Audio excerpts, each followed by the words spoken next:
The air in Harrow County, Georgia, in the year of our Lord 1883, was thick with more than just the late summer humidity. It was heavy with unspoken words, with the weight of histories too painful to recount, and with the peculiar, almost sacred silence of one man, Elias Drew. For 18 years, since the very earth had trembled with the cannons of a war that promised freedom, but delivered only a different kind of burden, Elias had not uttered a single sound. His silence was not born of infirmity, nor of a vow to any deity, but of a deliberate, profound choice.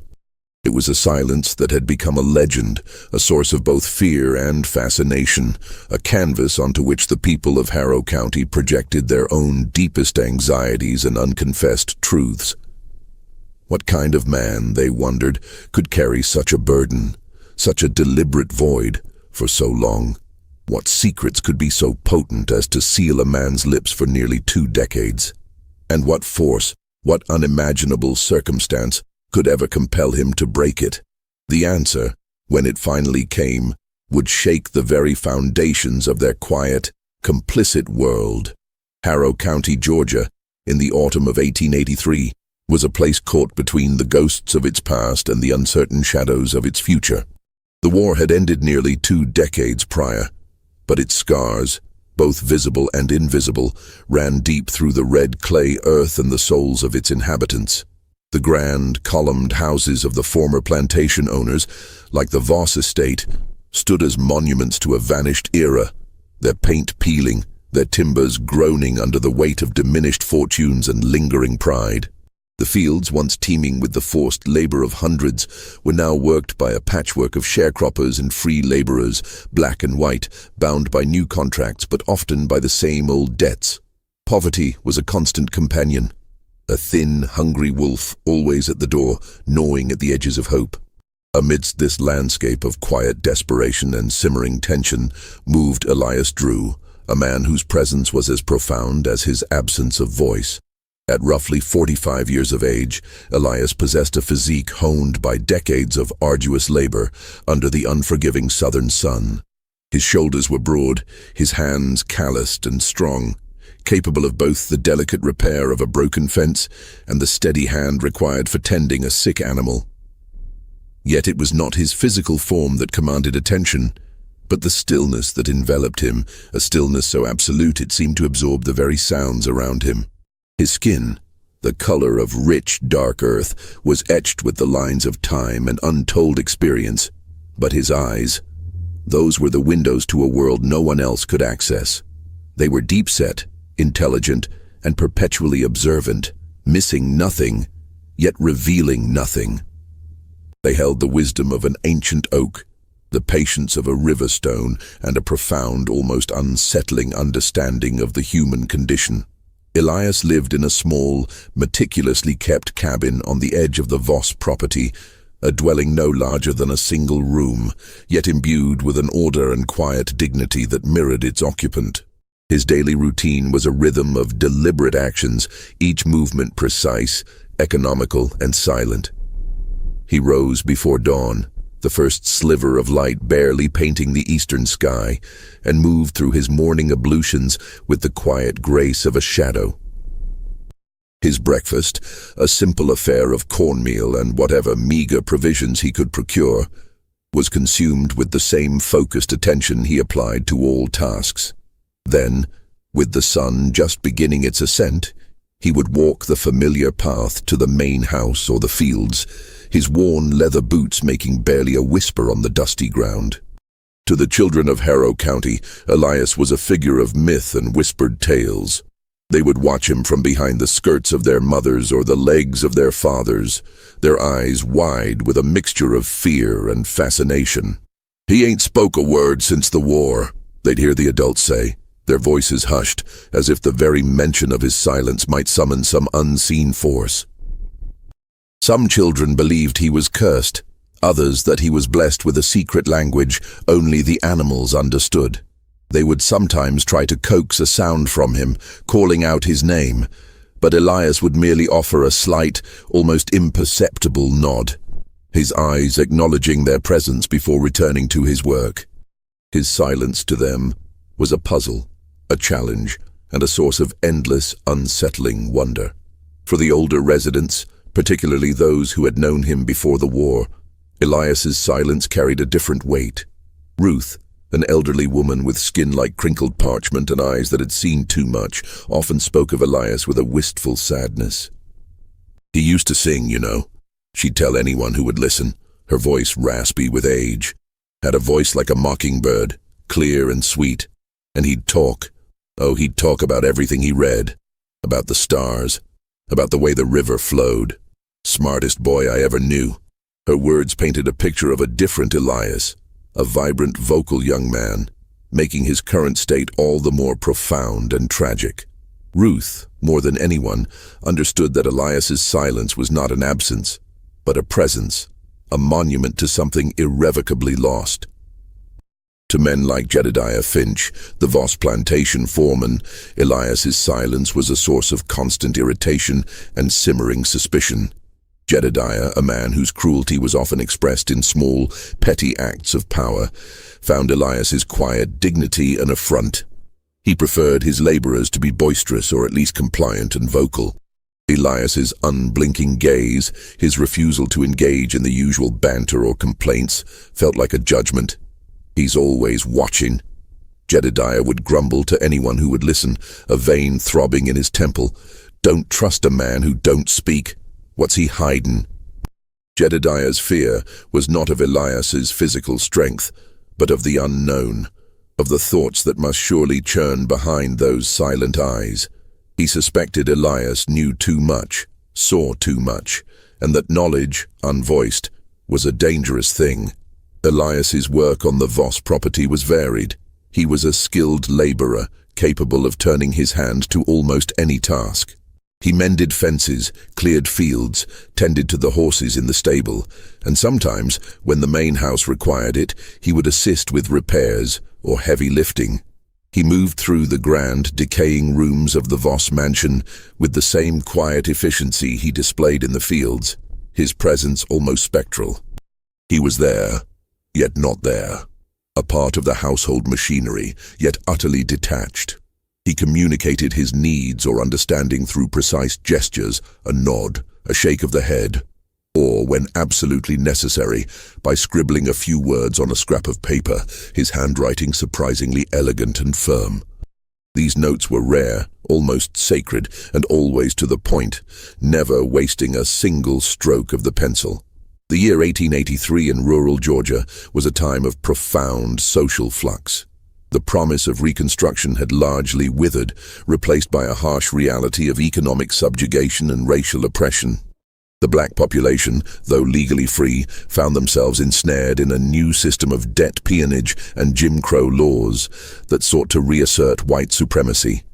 The racial tensions were a palpable undercurrent, a constant hum beneath the surface of daily life. Elias, as a formerly enslaved black man, navigated this treacherous landscape with a unique shield, his silence. It rendered him both invisible and hypervisible. He was often overlooked in conversations, yet his presence was always felt. He was a living testament to the past, a quiet observer of the present, and a silent question mark for the future. His very existence, unvoiced and unyielding, was a quiet act of defiance in a world that demanded conformity and submission. He was Elias Drew, the silent man of Harrow County, and his story, though yet untold, was already deeply etched into the fabric of the land. To understand Elias Drew's profound silence, one had to reach back further than the end of the war, further than the first day he chose to seal his lips. One had to understand the boy he once was, the son of Sarah, a woman whose spirit was as unyielding as the ancient cypress trees that lined the riverbanks of the Voss property. Sarah had been a house servant, a woman of quiet dignity and fierce intelligence, whose hands were skilled in the delicate arts of cooking and healing, and whose mind held a vast repository of stories, songs, and wisdom passed down through generations. She had a way of looking at the world, and at her son, that suggested a deeper understanding, a recognition of a spark within him that transcended their brutal circumstances. Elias, even as a small boy, possessed a mind that devoured knowledge. He was endlessly curious, asking questions with an intensity that often startled those around him. Sarah, recognizing this hunger, took immense risks to nurture it. In the hushed hours after the main house had settled into sleep, by the flickering light of a stolen candle or the embers of a dying fire, she would teach him. She used whatever she could find: discarded newspapers, pages torn from old books, even the labels from medicine bottles. She taught him the shapes of letters, the sounds they made, and the magic of stringing them together to form words, then sentences, then entire worlds. Elias, a quick and eager student, absorbed it all. He learned to read with a speed that astonished his mother, and soon he was devouring every scrap of text he could lay his hands on, his mind alight with the possibilities that words offered. His love for writing blossomed alongside his reading. He began to fill small, crudely bound notebooks with his observations, his thoughts, his nascent poetry. These notebooks, fashioned from scavenged paper and stitched together with thread, became his most prized possessions. In them, he recorded the flight of birds, the changing seasons, the quiet conversations he overheard, the injustices he witnessed, and the dreams he dared to harbor. His writing was a secret garden, a sanctuary where his mind could roam free, unfettered by the chains that bound his body. He wrote about the beauty of the natural world, the resilience of his people, and the aching desire for a life beyond the confines of the plantation.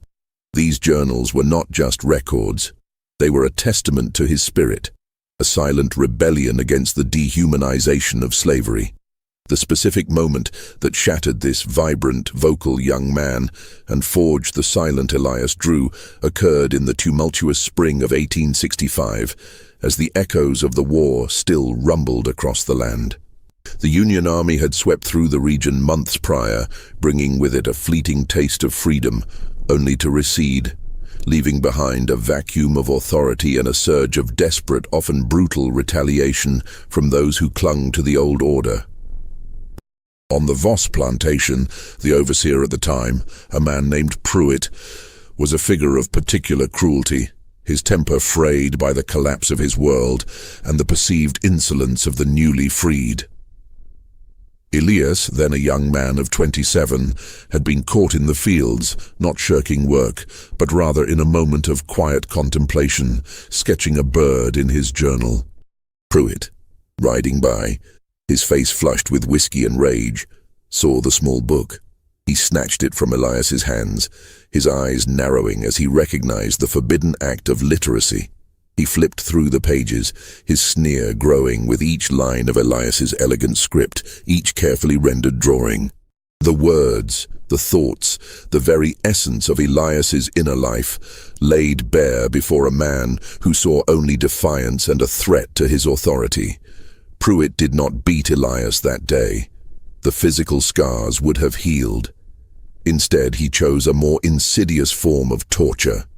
He gathered Elias's entire collection of notebooks, the years of observations, the poems, the dreams, the very soul of the young man. And before Elias's horrified, silent gaze, he threw them into a roaring bonfire that had been lit to clear brush. The flames devoured the pages, curling them into black ash, consuming Elias's words, his history, his future. Pruitt watched Elias's face, expecting tears, expecting pleas, expecting a breakdown. But Elias, standing there, felt something shift within him. It was not just pain, not just despair, but a profound, chilling realization. His voice, his words, his very thoughts, when expressed, had become a weapon against him, a vulnerability to be exploited and destroyed. In that moment, as the last embers of his written world faded into smoke, Elias made a choice. He would give them nothing. No sound, no word, no expression that could be twisted, mocked, or used against him. He would become an impenetrable fortress, his inner world sealed off, his thoughts his own, forever beyond the reach of men like Pruitt. His silence was not a surrender. It was a declaration of war, a refusal to participate in a system that sought to strip him of his humanity. It was a promise to himself. They would never again take his words from him, because he would never again offer them. The cost of this silence was immense. It meant living in a world where communication was a constant struggle, where misunderstandings were frequent, and where the simplest request became a complex pantomime. It meant enduring the pity of some, the suspicion of others, and the casual cruelty of those who saw his muteness as a sign of weakness or inferiority. It meant carrying the weight of every unvoiced thought, every unshared joy, every unexpressed sorrow. His internal world, once vibrant with spoken words and written prose, became a vast, silent ocean, its depths unfathomable to anyone but himself. Yet his silence also became a unique form of survival. It forced him to become an unparalleled observer. Without the distraction of speech, his other senses sharpened. He noticed the subtle shifts in people's expressions, the nuances in their body language, the unspoken tensions in a room. He heard the inflections in their voices, the hesitations, the lies hidden beneath smooth words. He became a living archive of the Voss property, a silent witness to its daily rhythms, its hidden dramas, its slow decay. Over the 18 years, Elias had developed a complex relationship with his own internal landscape. He still thought in words, in vivid sentences and intricate narratives, but they remained locked within. He would sometimes trace letters in the dust with his finger, or mouth words silently to himself when he was alone, a private communion with the language he had so fiercely protected. He still carried a worn leather journal, though its pages were now filled with cryptic symbols, intricate drawings, and sometimes, when the urge was overwhelming, a single, carefully chosen word, written in a hand that had lost none of its elegance. This journal was his new sanctuary, a place where the cost of his silence was both recorded and, paradoxically, eased.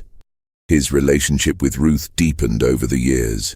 She was one of the few who understood the profound trauma that had led to his silence, though she never spoke of it directly. Their communication was often through shared glances, a knowing nod, a quiet understanding that transcended words. Ruth would sometimes leave him small gifts, a piece of fruit, a mended shirt, acts of silent care that acknowledged his enduring spirit. With Clara Hayes, the young mixed-race cook on the property, Elias found a different kind of connection. Clara, with her gentle nature and perceptive eyes, never treated his silence as a barrier. She would speak to him softly, explaining her requests clearly and waiting patiently for his gestures. She saw past the muteness to the intelligent, kind man beneath. Elias, in turn, felt a quiet fondness for Clara, a protective instinct towards her gentle spirit in a harsh world. He often observed her, noticing her quiet diligence, her occasional worried glances, and the subtle shifts in her demeanor that hinted at troubles she kept to herself. He saw her as a kindred spirit, a quiet observer in her own right, navigating a world that often sought to diminish her. Within the Voss household, Elias's silence was met with varying degrees of acceptance. Harlan Voss, the plantation owner, a man of complex contradictions, treated Elias with a detached respect. He valued Elias's skill and reliability, and perhaps in some unspoken way, recognized the man's profound dignity. He never pressed Elias to speak, accepting his muteness as an immutable fact. Eleanor Voss, Harlan's sharp-minded wife, was more observant. She watched Elias with a quiet intensity, sensing the depth of his thoughts, the keenness of his perceptions. She often wondered what secrets those silent eyes held, what truths he had witnessed in his years of quiet observation. She knew instinctively that Elias's silence was not emptiness, but a vessel overflowing with untold stories. And it was these untold stories, these years of silent witness, that would soon be called upon to bear an unbearable weight. The Voss property, for all its outward appearance of genteel decay, was a crucible of unspoken tensions and hidden machinations. Beneath the veneer of Southern hospitality and the daily rhythms of plantation life, a web of secrets had been meticulously spun, each thread tightening with the passage of time. Elias, the silent observer, was uniquely positioned to witness its intricate construction, his lack of voice granting him an almost invisible vantage point. At the heart of this clandestine network was Jedediah Finch, the plantation foreman. Jedediah was a man consumed by a gnawing envy for Harlan Voss, a resentment that had festered over years of perceived slights and unfulfilled ambitions. He saw himself as more capable, more deserving than the man whose shadow he perpetually stood in. This envy, coupled with a deep-seated avarice, had led him down a path of systematic embezzlement. For years, Jedediah had been siphoning off funds from the Voss estate, a slow, steady bleed that was gradually weakening the already fragile financial health of the plantation. His methods were crude but effective, relying on Harlan's often distracted nature and Eleanor's preoccupation with the household. Jedediah inflated invoices for supplies, pocketed portions of the crop sales, and manipulated the payroll for the laborers, creating phantom workers or underpaying real ones. He kept a separate, clandestine ledger hidden deep within his cabin, where he meticulously recorded his illicit gains, a testament to his meticulous greed. Elias, working in the fields, in the stables, and occasionally within the main house, had observed Jedediah's furtive movements, the way he would linger over ledgers in Harlan's study late at night, the hushed, intense conversations he held with certain suppliers in town, the sudden, inexplicable acquisition of new expensive items for his own cabin. Elias's eyes, missing nothing, recorded these anomalies, filing them away in the vast, silent archive of his mind. Clara Hayes, the young mixed-race cook, was an unwitting thread in this web. Her duties often brought her into contact with the plantation's accounts. She managed the household's provisions, ordered supplies, and occasionally assisted Eleanor with the more mundane aspects of bookkeeping. It was in this capacity that she began to notice discrepancies. A sack of flour ordered but never delivered, a quantity of sugar that didn't match the consumption rate, a bill for lumber that seemed exorbitant for the repairs actually made. At first, she dismissed them as simple errors, common enough in the chaotic accounting of a large, sprawling estate. But as the anomalies accumulated, a pattern began to emerge, a subtle but persistent drain on the household's resources. Clara, with her quiet intelligence, started to connect the dots, her brow furrowing in concern as she realized the implications. She began to voice her concerns, albeit cautiously, to Eleanor Voss. Eleanor, sharp-minded and perceptive, had her own suspicions about Jedediah. She had long found his obsequiousness unsettling, his sudden flashes of temper alarming. Clara's veiled hints, her careful questions about specific invoices or missing supplies, resonated with Eleanor's own unease. Their conversations were often elliptical, a dance around the unspoken truth. Clara would present an invoice, pointing out a discrepancy with a soft, questioning tone, and Eleanor would examine it, her lips pressed into a thin line, her eyes thoughtful.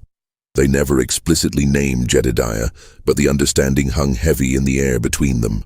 Elias, often working nearby, polishing silver or mending a loose shutter, would observe these exchanges, noting the subtle shifts in their expressions, the tension in their shoulders, the way their voices dropped to hushed tones.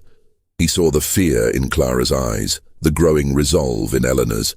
The dynamic between Harlan and Clara was also a peculiar one. Harlan, for all his flaws, possessed a certain paternalistic fondness for Clara. She was efficient, respectful, and her cooking was a source of genuine pleasure for him. He saw her as a valuable, if subordinate, member of his household. Clara, in turn, treated Harlan with deference, but also with a quiet dignity that commanded a certain respect. She understood the unspoken rules of their world, but she never allowed herself to be diminished by them. Elias, watching them interact, saw the genuine, if limited, affection Harlan held for Clara, and the subtle ways Clara navigated the complexities of her position. He also saw Harlan's increasing detachment from the day-to-day operations of the plantation, his growing reliance on Jedediah, a reliance that was slowly but surely leading him towards ruin. Elias's private journal, the worn leather book he carried everywhere, became the silent repository of these observations. Its pages, filled not with words but with intricate sketches, cryptic symbols, and meticulously drawn maps of the property, served as his own personal archive. He would sketch Jedediah's furtive movements, the precise location of a hidden ledger, the worried expression on Clara's face as she examined a bill, the thoughtful frown on Eleanor's brow. He drew the layout of the study, the placement of the desk, the specific angle of the moonlight through the window on certain nights. Each drawing, each symbol, was a coded entry, a piece of a larger puzzle that only he could decipher. He had learned long ago that the most dangerous truths were those that could not be spoken, and therefore must be recorded in a language only he understood. In the weeks leading up to October 17th, the tension on the Voss property became almost unbearable. It was a palpable thing, a low hum beneath the surface of daily life, like the distant rumble of an approaching storm. Jedediah grew increasingly agitated, his temper flaring at the slightest provocation. He would snap at the laborers, his eyes darting nervously around, as if expecting to be discovered. Clara, too, seemed more withdrawn, her usual gentle demeanor replaced by a quiet anxiety. She spent more time in the kitchen, her movements less fluid, her gaze often distant. Eleanor, for her part, became more watchful, her conversations with Clara more frequent and hushed. She began to scrutinize the plantation accounts with a renewed intensity, her suspicions solidifying into a grim certainty. Elias, moving through this charged atmosphere, felt the tightening of the threads. He saw the fear in Clara's eyes, the desperation in Jedediah's, the growing dread in Eleanor's. He knew, with the certainty of a man who had observed the slow, inevitable creep of disaster for years, that something was about to break. The silence that had been his shield for 18 years now felt like a heavy cloak, muffling the cries he knew were coming, sealing the words he knew would soon be desperately needed. He continued to record, to observe, to file away every detail, every nuance, every unspoken truth, knowing that one day, perhaps, this silent testimony would be called upon. He just did not know then the terrible price that would be paid for it. The evening of October 17, 1883, descended upon Harrow County with a deceptive tranquility. The air, still warm from the day's sun, carried the faint, sweet scent of drying hay and the distant chorus of cicadas. A sliver of a moon, barely a fingernail clipping, hung low in the sky, casting long, indistinct shadows that danced with the gentle breeze. Elias, having finished his day's work mending a section of fence near the far pasture, returned to his cabin as dusk began to paint the western horizon in hues of orange and deep purple. His routine was a comfort, a predictable anchor in an unpredictable world. After a simple supper of stewed beans and cornbread, he would sit on the small rickety porch of his cabin, his worn leather journal resting on his knee. He wouldn't necessarily write, but rather, he would observe. He watched the stars emerge, one by one, in the vast, inky canvas above. He listened to the nocturnal symphony of the countryside, the hoot of an owl, the rustle of leaves, the distant bark of a dog. It was during these quiet hours that his mind, unburdened by the need for speech, processed the day's observations, weaving them into the intricate tapestry of his understanding. On this particular night, however, the usual tranquility felt subtly disturbed. A faint, almost imperceptible tension seemed to prickle the air. Elias had noticed Jedediah Finch earlier in the day, his face flushed, his movements agitated, arguing heatedly with one of the field hands over a minor infraction. Later, he had seen Clara Hayes hurrying from the main house towards the kitchen, her shoulders hunched, her head bowed, a rare tremor in her usually steady gait. Eleanor Voss, too, had been seen pacing the veranda, her gaze distant, her hands clasped tightly before her. Elias had recorded these observations in his mind, the subtle shifts in the human landscape, the unspoken anxieties that rippled through the Voss property. As the night deepened, Elias remained on his porch, his eyes fixed on the distant lights of the main house. A single lamp glowed steadily in Harlan Voss's study, a beacon in the darkness. Elias knew Harlan often worked late, poring over ledgers or reading by the lamplight, but tonight the light seemed to flicker, to pulse with an unusual intensity. He heard, faintly at first, then more distinctly, the murmur of voices emanating from the study. They were muffled, indistinct, but the tone suggested agitation, a rising crescendo of argument. Elias's gaze sharpened, his senses straining to decipher the unseen drama unfolding within those walls. He saw shadows moving behind the study window, figures shifting, their movements quick and sharp. He recognized the broad, imposing silhouette of Jedediah Finch, his gestures emphatic, almost violent. And then, a smaller, more delicate shadow, unmistakably Clara Hayes. The voices grew louder, a sharp, angry tone from Jedediah, followed by a softer, pleading one that Elias instinctively knew belonged to Clara. He couldn't make out the words, but the emotional weight of the exchange was undeniable. There was a sudden, sharp sound, like something falling or breaking, followed by a chilling silence. Then a single, desperate cry, quickly stifled. Elias rose from his porch, his movements fluid and silent, and moved closer to the edge of the tree line that bordered the main house. From this vantage point, partially obscured by the thick foliage, he had a clearer view of the stable. He watched, his breath held, as a figure emerged from the back door of the main house, moving with a hurried, almost frantic pace. It was Jedediah Finch. Jedediah made his way directly to the stable, his head down, his shoulders hunched. Elias watched as Jedediah fumbled with the latch, then disappeared inside. Moments later, the stable door creaked open again, and Jedediah reappeared, leading out the mare Bess, Harlan Voss's prized riding horse. Bess was a distinctive animal, a dappled gray with a white blaze and 3 white socks. Elias knew her well, having often tended to her. He watched as Jedediah, moving with an uncharacteristic clumsiness, saddled the mare, his movements jerky and rushed. Jedediah then mounted Bess, not with the usual practiced ease of a rider, but with a desperate scramble. He spurred the mare into a gallop, disappearing into the darkness of the road that led away from the plantation towards the distant town. Elias noted the time, the direction, the unusual haste. He noted the way Jedediah's silhouette seemed to shrink into the night, carrying with it a profound, unsettling urgency. Elias remained hidden, his mind racing, piecing together the fragments of what he had witnessed, the argument in the study, the stifled cry, Jedediah's frantic departure on Bess. A cold dread began to settle in his stomach. He waited, listening for any further sound, any sign of life from the main house. But the silence that followed Jedediah's departure was absolute, broken only by the persistent chirping of the cicadas.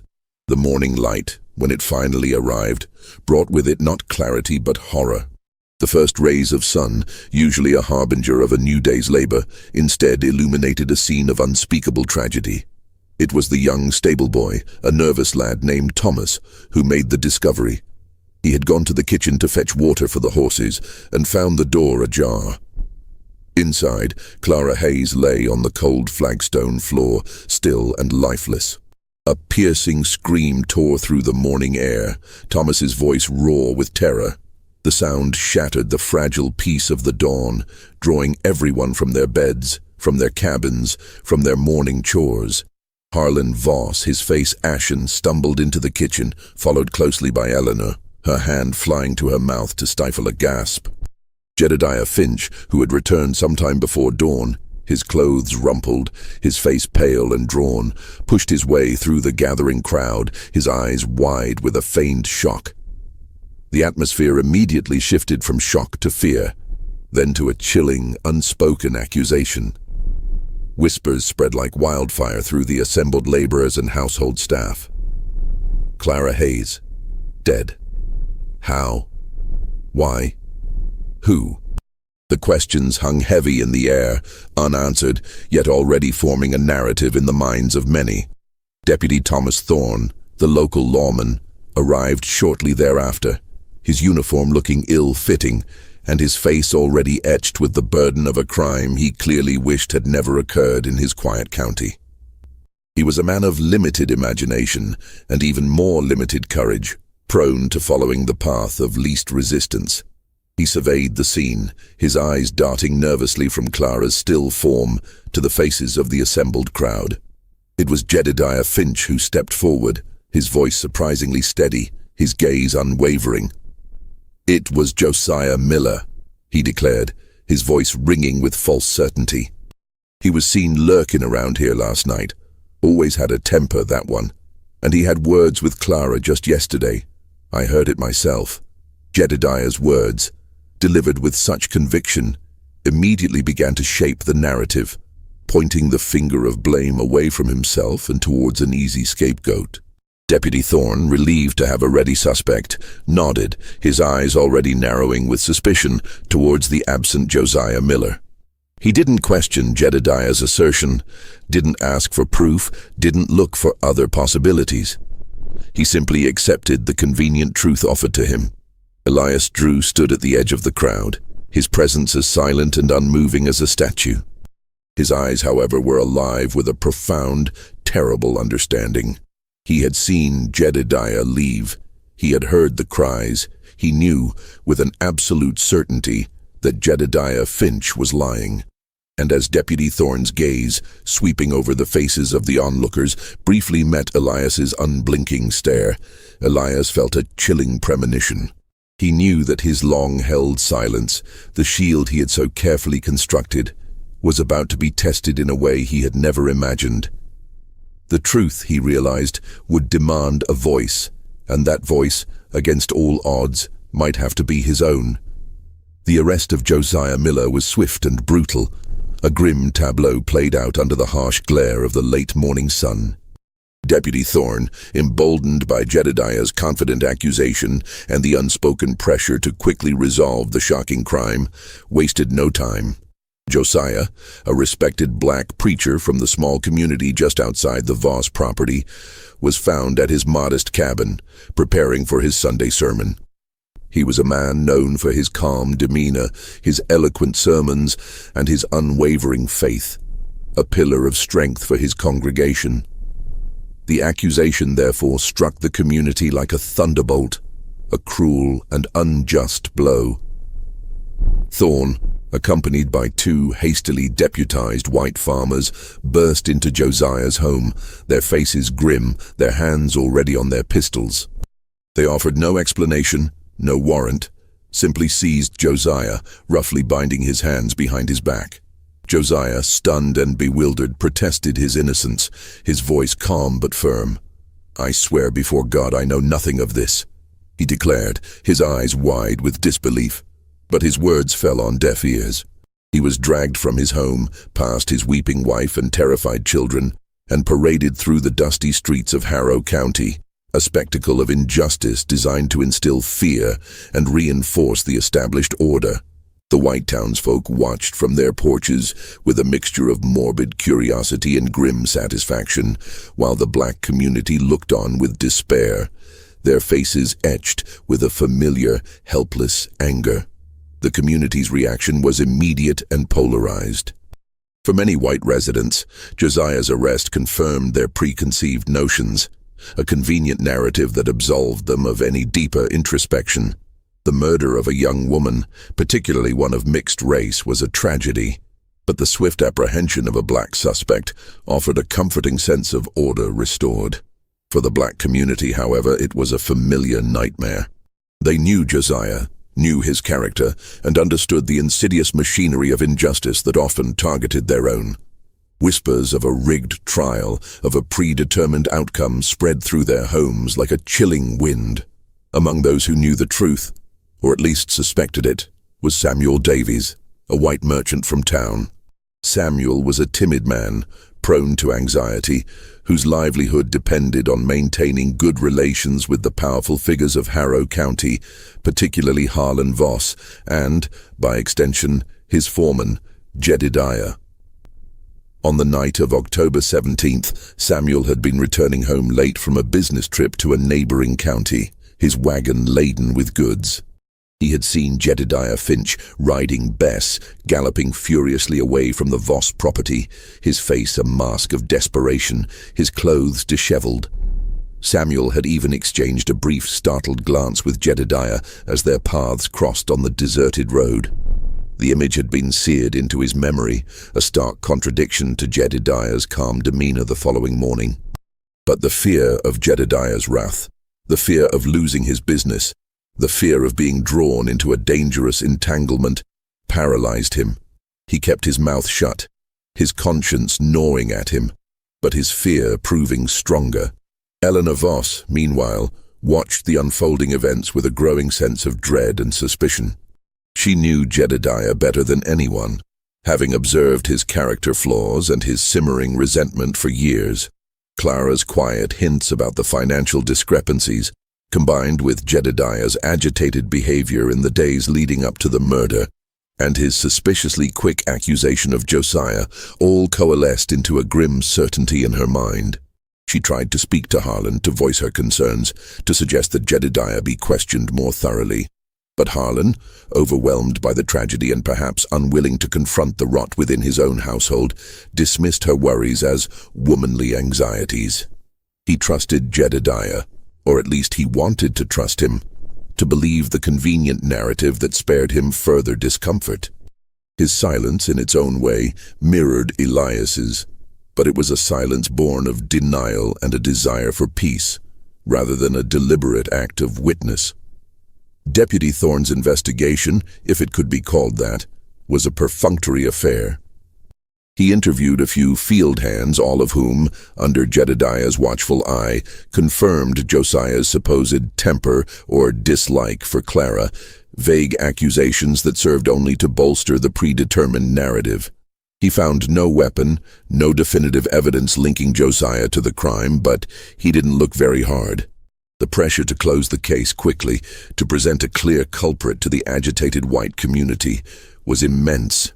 Jedediah, meanwhile, moved through the property with a renewed swagger, his confidence growing with each passing day, his smirk becoming more pronounced.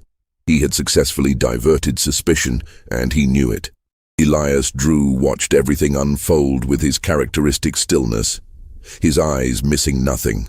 He saw the despair in Josiah's wife's eyes, the terror in Samuel Davies's furtive glances, the quiet anguish in Eleanor's face. He saw Jedediah's smug satisfaction and Thorne's clumsy incompetence. He knew the truth, a truth that was being systematically buried under layers of lies and fear. He began to visit Josiah in his cramped, fetid cell in the county jail. The visits were silent affairs. Elias sitting on a rough wooden bench opposite the bars, his gaze steady, unwavering. Josiah, initially despairing, found a strange comfort in Elias's presence. There was no need for words, no need to explain his innocence, for Elias's eyes conveyed a profound understanding, a silent promise of belief.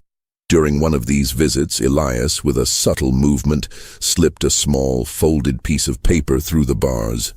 Josiah, his heart pounding, unfolded it carefully.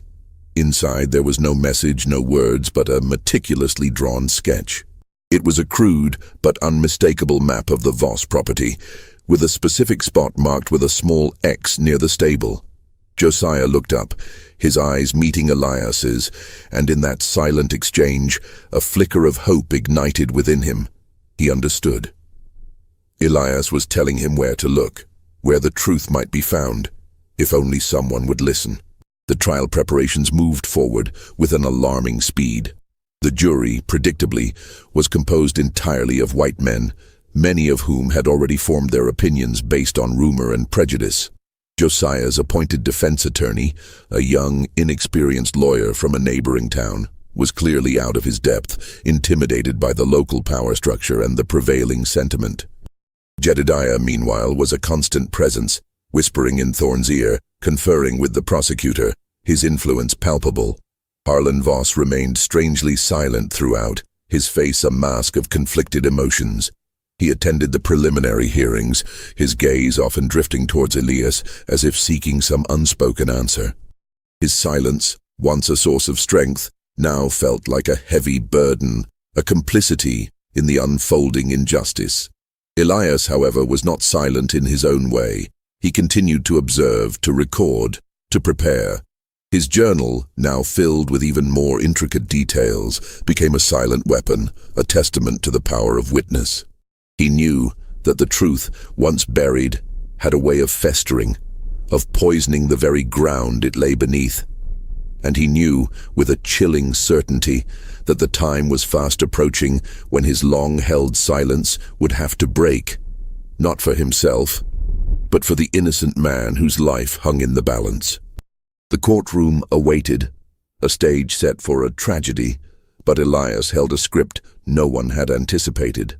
The Harrow County Courthouse, on the morning the trial of Josiah Miller began, was a suffocating crucible of anticipation and oppressive heat. The air inside the small wood-paneled courtroom was thick with the scent of unwashed bodies, stale tobacco, and the nervous sweat of anxious spectators. Every bench was packed, a sea of faces predominantly white, their expressions a mixture of grim curiosity, self-righteous indignation, and a few like Eleanor Voss, a quiet, desperate hope for justice. The windows, tall and narrow, offered little respite from the late autumn sun, which streamed in, illuminating dust motes dancing in the heavy air and casting harsh, unforgiving light on the proceedings. Judge Amos Crane, a man whose jowls sagged with the weight of years and whose eyes held a weary cynicism, presided from his elevated bench. He was a man who, in theory, believed in the impartial application of the law, but in practice understood the intricate dance of power and prejudice that governed his small corner of Georgia. He rapped his gavel, a sharp crack that momentarily silenced the murmuring crowd, and the trial began. The prosecution, led by a zealous young district attorney eager to make a name for himself, presented a case built on flimsy circumstantial evidence and character assassination. They painted Josiah Miller as a man of volatile temper, prone to fits of rage, who had harbored a secret resentment against Clara Hayes. Witnesses, mostly white laborers from the Voss property or townsfolk with grudges, were brought forward to testify to Josiah's supposed bad character, or to vague, overheard arguments between him and Clara. Their testimonies were often contradictory, riddled with hearsay, and clearly influenced by Jedediah Finch, who sat at the prosecution table, his presence a constant menacing shadow. Jedediah himself took the stand, his voice smooth and confident, weaving a narrative of Josiah's supposed jealousy and anger, a narrative he had carefully crafted and rehearsed. He spoke of seeing Josiah near the main house on the night of the murder, a blatant lie that went unchallenged. Josiah's defense attorney, a nervous, inexperienced man named Mr. Abernathy, was clearly outmatched. He stammered through his cross-examinations, his questions easily deflected by the prosecution's witnesses, his objections often overruled by Judge Crane. He struggled to present a coherent defense, his arguments drowned out by the weight of public opinion and the subtle but pervasive racism of the courtroom. Josiah himself sat stoically at the defense table, his hands clasped, his face a mask of quiet dignity. His eyes, however, held a deep, profound sadness, a resignation to a fate he knew was being unjustly imposed upon him. He occasionally glanced towards Elias, who sat in the very last row, a silent, unmoving sentinel, his gaze fixed on the proceedings with an intensity that seemed to pierce through the very fabric of the courtroom. The most anticipated testimony came from Samuel Davies, the merchant. Samuel, pale and trembling, was called to the stand.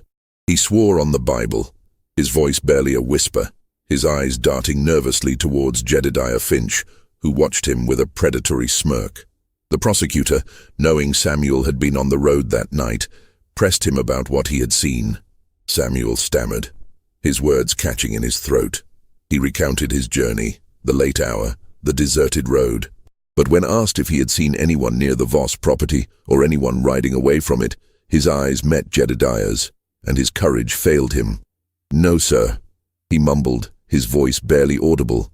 "Saw no one. The road was empty."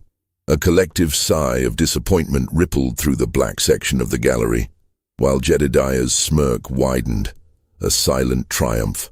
Samuel, his testimony concluded, practically fled the stand, his face a mask of shame and relief. Eleanor Voss, seated in the front row of the gallery, grew paler with each passing hour. She watched the parade of false witnesses, the inadequate defense, the smug confidence of Jedediah, and the slow, agonizing march towards an inevitable injustice. Her eyes frequently sought out Harlan, who sat beside her, his face grim, his silence as profound as Elias's, though born of a different kind of burden. She saw the conflict in his eyes, the struggle between his loyalty to Jedediah and his dawning realization of the truth. But he remained silent, paralyzed by indecision and the fear of scandal. The trial dragged on for 3 excruciating days. The prosecution rested its case, confident in its victory. Mr. Abernathy, Josiah's lawyer, made a weak closing argument, his voice lacking conviction, his words failing to sway a jury whose minds were already made up. Judge Crane began to prepare his instructions to the jury, his voice droning, the outcome seemingly sealed. It was then, in that moment of crushing inevitability, that a subtle shift occurred in the back of the courtroom. Elias Drew, who had sat motionless for 3 days, a silent, almost invisible presence, slowly, deliberately, began to rise. His movement was so unexpected, so utterly unprecedented, that it drew every eye in the room. A hush fell, deeper and more profound than any gavel could command. People craned their necks, whispering, wondering what this silent man could possibly be doing. Judge Crane, startled by the sudden commotion, paused his instructions, his gaze falling upon Elias. "Mr. Drew," he said, his voice tinged with surprise, "do you have business before this court?" Elias simply stood, his tall frame erect, his eyes, usually so guarded, now burning with an intense, unwavering light. He did not speak. He did not gesture. He simply stood there, a silent challenge to the entire proceeding. A ripple of unease spread through the courtroom. Jedediah Finch, his smirk suddenly vanished, stared at Elias with a look of dawning horror. Harlan Voss, his eyes wide, leaned forward, a flicker of understanding or perhaps dread crossing his face. Eleanor Voss, however, watched Elias with a sudden, fierce hope, a recognition of something profound about to unfold. The silence in the courtroom became absolute, heavier than any sound, more potent than any spoken word. It was the silence of 18 years, finally poised on the precipice of breaking. Every breath was held, every eye fixed on the silent man. And then, Elias Drew, the man who had not uttered a single sound for nearly 2 decades, opened his mouth. A low, guttural sound, like a stone grinding against stone, escaped his lips, a sound that seemed to tear through the very fabric of the courtroom. It was a cough, a clearing of a throat long unused, a prelude to the impossible. The room went absolutely still, the air thick with disbelief as Elias Drew prepared to speak. The sound, a rough, rasping cough, was like a thunderclap in the absolute stillness of the courtroom. It was a sound so unexpected, so utterly alien coming from Elias Drew, that it sent a shiver through every person present. Judge Crane, his face a mask of astonishment, leaned forward, his gavel forgotten. Jedediah Finch, his eyes wide with a sudden chilling dread, half rose from his seat, his hand gripping the table. Harlan Voss stared, his mouth slightly agape, as if witnessing a miracle or a nightmare. Eleanor Voss, however, closed her eyes for a brief moment, a single tear tracing a path down her cheek, a silent prayer of hope. Elias, his throat clearing, took a deep, shuddering breath. His voice, when it finally came, was hoarse, a gravelly whisper at first, unused to the air, but it was clear, deliberate, and carried an authority that silenced every other sound in the room. "I waited," Elias began, his voice gaining strength with each word. "I waited until someone was finally willing to listen." A collective gasp swept through the courtroom. The words, simple yet profound, hung in the air, laden with the weight of 18 years of silence. Judge Crane, recovering his composure, pounded his gavel. Order. Order in this court. Mr. Drew, if you have testimony, you must approach the stand. Elias, with a slow, deliberate pace, walked towards the witness stand. Every eye followed him, every breath held. He raised his hand, took the oath, his voice, though still rough, firm and unwavering. My name is Elias Drew. I have lived on the Voss property for 45 years. I have seen much. I have heard much. And I have remembered everything.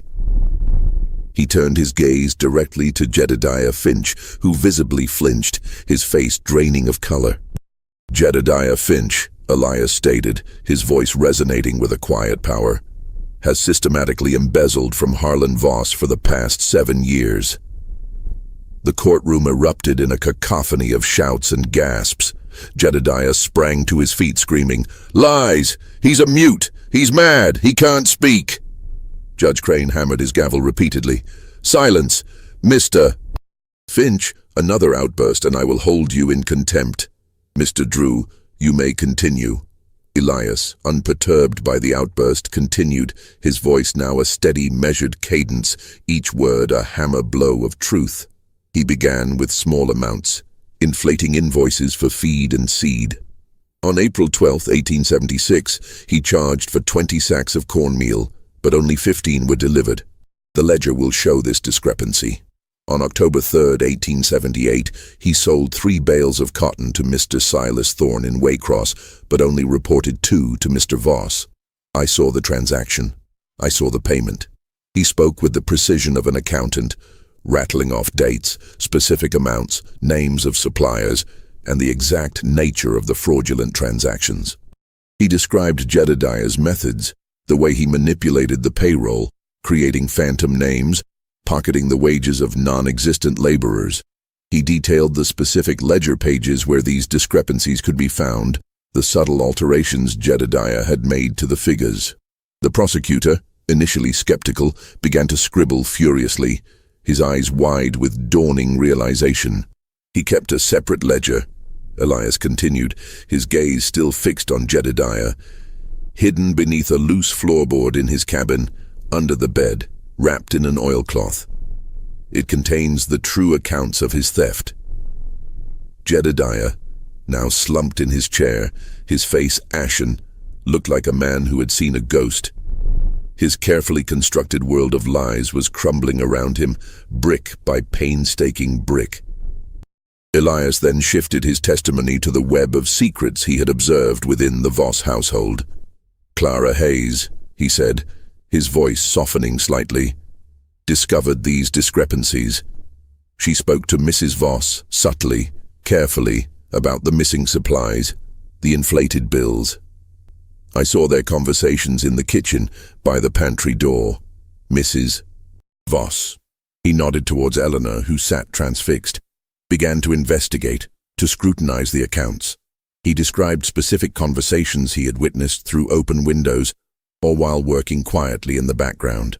He recounted snippets of arguments between Jedediah and Clara, hushed, tense exchanges where Clara's voice, though soft, carried a note of defiance, and Jedediah's was laced with menace. He described the body language, the expressions, the fear in Clara's eyes, the desperation in Jedediah's. It was as if he had been present in every room, a silent, invisible scribe, recording every word, every gesture. Finally, Elias turned to the night of October 17th. The courtroom held its breath. On the night Clara Hayes died, he began, his voice now firm, unwavering, I was on my porch. I saw the light in Mr. Voss's study. I heard voices. Jedediah Finch and Clara Hayes were arguing. I saw their shadows through the window. Jedediah was agitated. Clara was pleading. He described the sharp sound, like something breaking, followed by the stifled cry. Jedediah emerged from the back door of the main house, moving with great haste. He went directly to the stable. He saddled Bess, Mr. Voss's mare, a dappled grey with a white blaze and 3 white socks. He rode away, towards town, at a gallop, I noted the time. It was just past midnight. He then looked directly at Samuel Davies, who sat in the gallery, his face now a mask of terror. Samuel Davies, Elias stated, was returning from Waycross that night. He saw Jedediah Finch on Bess, on the road leading from the Voss property just outside of town. Their paths crossed. They exchanged glances.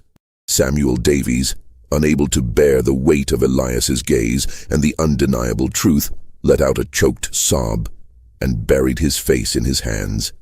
The courtroom was in an uproar. Jedediah Finch, his face now a ghastly shade of green, began to tremble violently.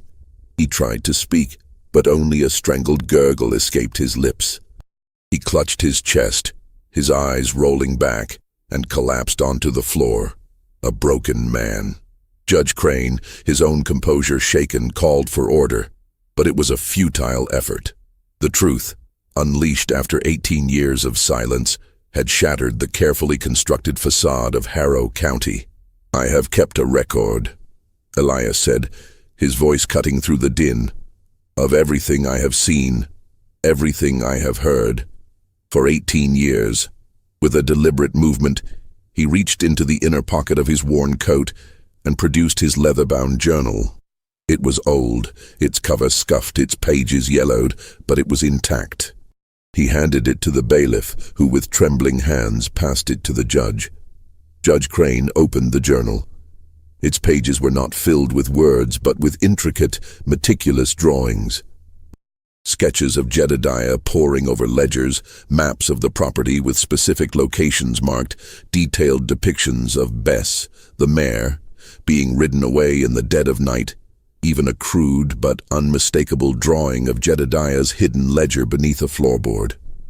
There were symbols too, a complex code that Elias had developed over the years, each one representing a date, a time, an event. It was a silent, visual testimony, a chronicle of a hidden world, painstakingly recorded by a man who had chosen silence as his most potent weapon. The judge, his eyes wide with disbelief and awe, began to read aloud some of the entries, translating the symbols and drawings into a chilling narrative of theft, deceit, and ultimately murder. The courtroom listened in stunned silence, the weight of Elias's 18 years of observation pressing down on them. The truth, undeniable and irrefutable, had finally found its voice, and it was a voice that had been waiting, patiently, for its moment to speak. The aftermath of Elias Drew's testimony was a maelstrom that ripped through the quiet complacency of Harrow County. Jedediah Finch, revived from his collapse, was immediately taken into custody. Confronted with Elias's meticulous, irrefutable evidence and the sudden, overwhelming weight of his own guilt, he broke. His confession, a rambling, tearful admission of embezzlement and the desperate act of murder to silence Clara Hayes, confirmed every detail Elias had spoken. He admitted to striking Clara in a fit of rage when she threatened to expose his theft to Harlan, and then fleeing on Bess, hoping to create an alibi in a neighboring town before returning to feign shock. The mare, he confessed, had been left tied in a secluded grove outside town, only to be retrieved before dawn. Josiah Miller, the wrong man, was released from his cell that very evening. His reunion with his wife and children was a scene of profound, tearful relief, a small beacon of justice in a world often devoid of it. The black community of Harrow County, who had gathered outside the courthouse in silent vigil, erupted in cheers and hymns of praise, their voices echoing the triumph of truth over injustice. Josiah, his eyes still bearing the marks of his ordeal, sought out Elias, grasping his hand firmly. No words were exchanged, but the gratitude in Josiah's gaze spoke volumes. Elias simply nodded, a quiet acknowledgement of the burden shared and the duty fulfilled. The community of Harrow County, both black and white, was forced into a reckoning. The trial had laid bare not only Jedediah's crimes, but also the systemic failures, the prejudices, and the convenient blindness that had allowed an innocent man to be condemned. Deputy Thorne, his incompetence exposed, was quietly removed from his post, his reputation in tatters.